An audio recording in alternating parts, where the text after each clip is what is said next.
Hello everyone, I hope you are all keeping safe.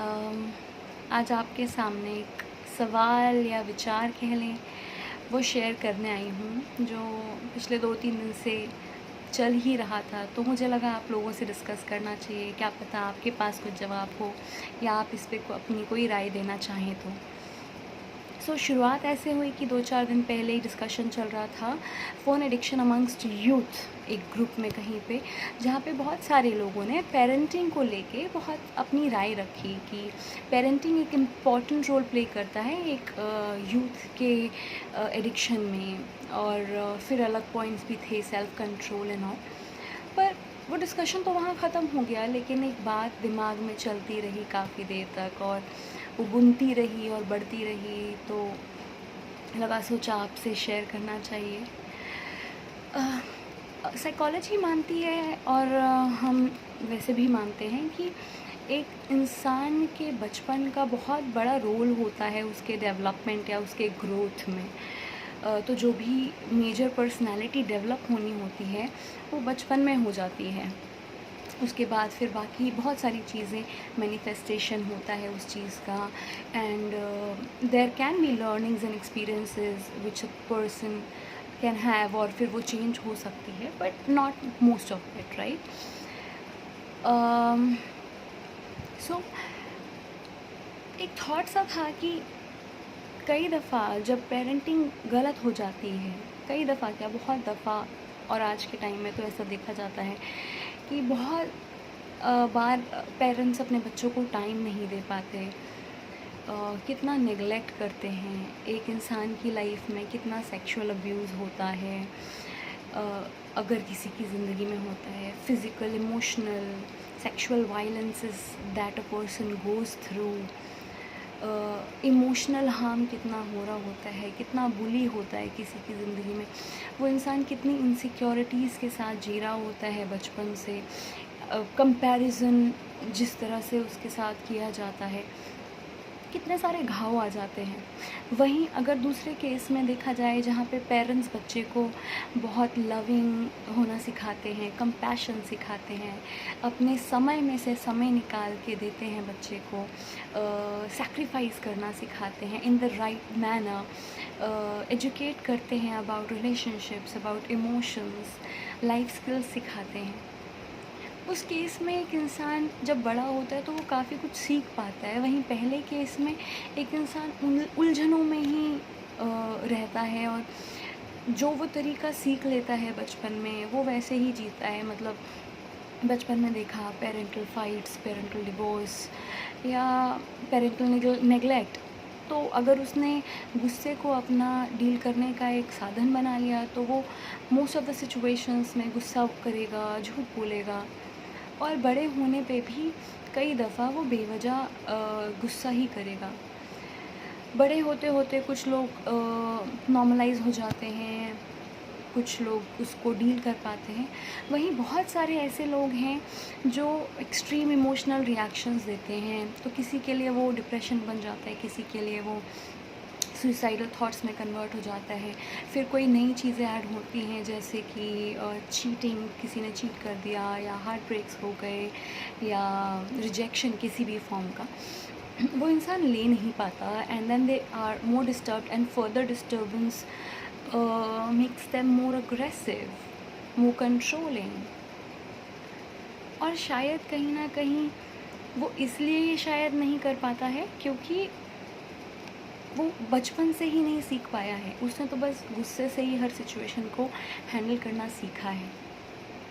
उसने हर situation को एक ही perspective से देखना सीखा है, क्योंकि उसको सिखाया ही नहीं गया है। वहीं दूसरा इंसान बहुत तरीक़ों से हैंडल कर सकता है, उसके एक्सपीरियंसेस ही अलग रहे हैं, वो ज़िंदगी को एक पॉजिटिव नज़रिए से देख पाता है। कई केसेस में क्योंकि पेरेंटल रोल होता है ना, सही गलत बताना और चीज़ों का हिसाब लेना, making a person, holding a person responsible, ये पेरेंट्स ही करते हैं। आज के अगर हालात देखे जाएं तो एक इंसान जीना सीख ही लेता है कैसे भी करके।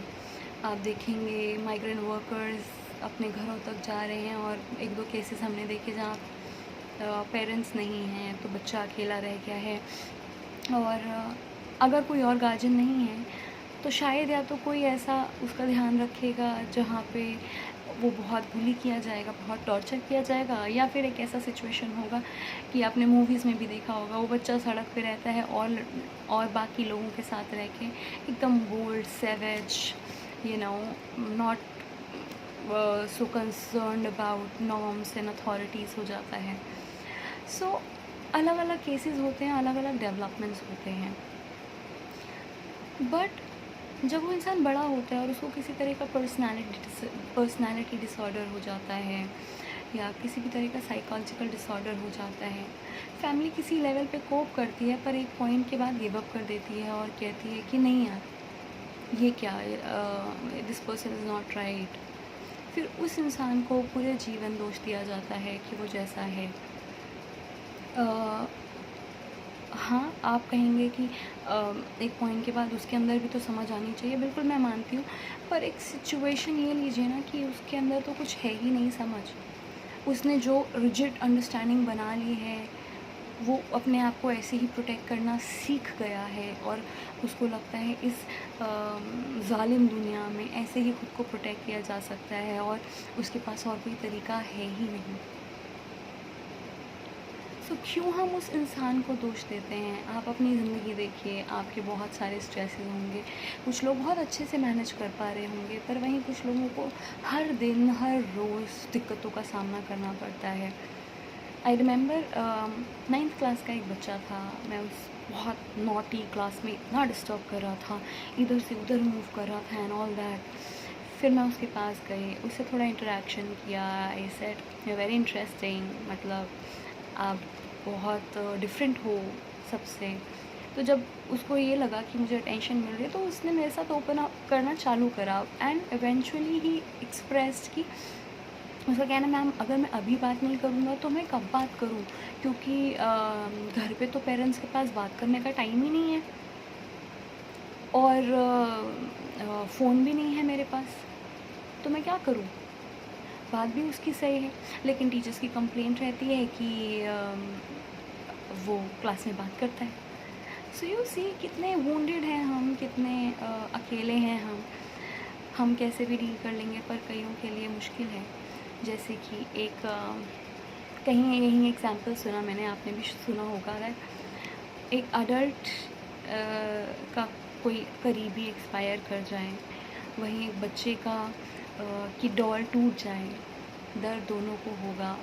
बड़े को शायद आप समझा लें कि ठीक है, इट्स गोना बी फाइन, रो मत। बच्चे को कैसे समझाएंगे।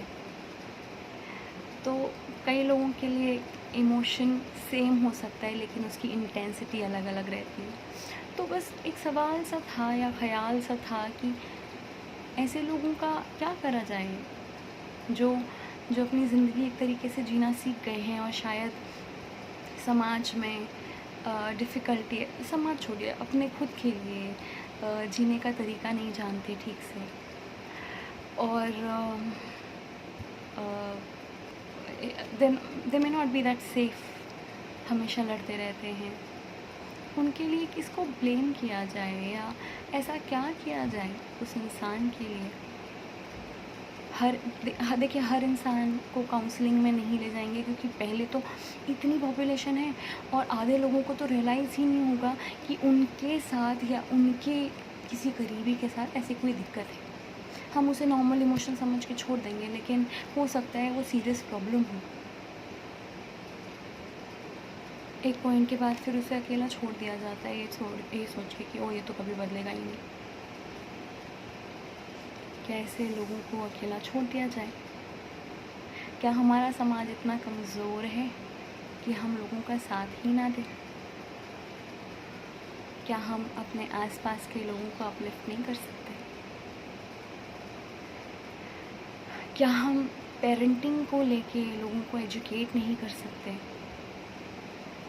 क्या पेरेंट्स खुद अगर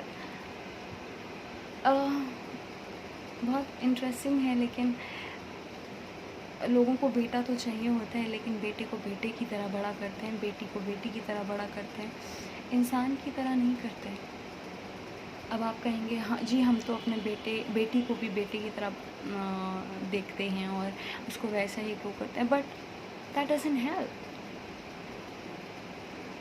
that does not help at all. Are you making your child a good human? Are you a good human yourself? कल को अगर आप गिरते हैं तो आप एक्सपेक्ट करेंगे कि आपका बच्चा आपका सपोर्ट करेगा। आज जब वो छोटा है, वो ग्रोइंग स्टेज में है, बच्चा चाहता है कि आप उसको सपोर्ट करें। बहुत इजी है ये कहना कि बड़े होके लोग अपने रास्ते चले जाएंगे, उनको क्या पड़ी है माँ बाप की, ये वो।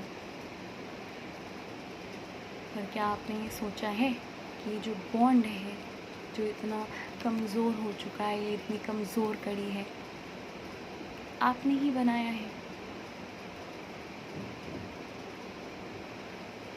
कमेंट करके बताइए कि आपको क्या लगता है कि ऐसे लोगों के साथ क्या करना चाहिए, उन्हें छोड़ देना चाहिए, या उन्हें अगर अपलिफ्ट करना चाहिए या उनका साथ देना चाहिए तो कैसे देना चाहिए, और पेरेंटिंग के लिए हमें क्या करना चाहिए ऐसा कि हर इंसान एक अच्छा पेरेंट बने, ना कि एक बैग ऑफ प्रेशर या इनसिक्योरिटीज़ जो वो दूसरे को पास ऑन करे। Thank you so much.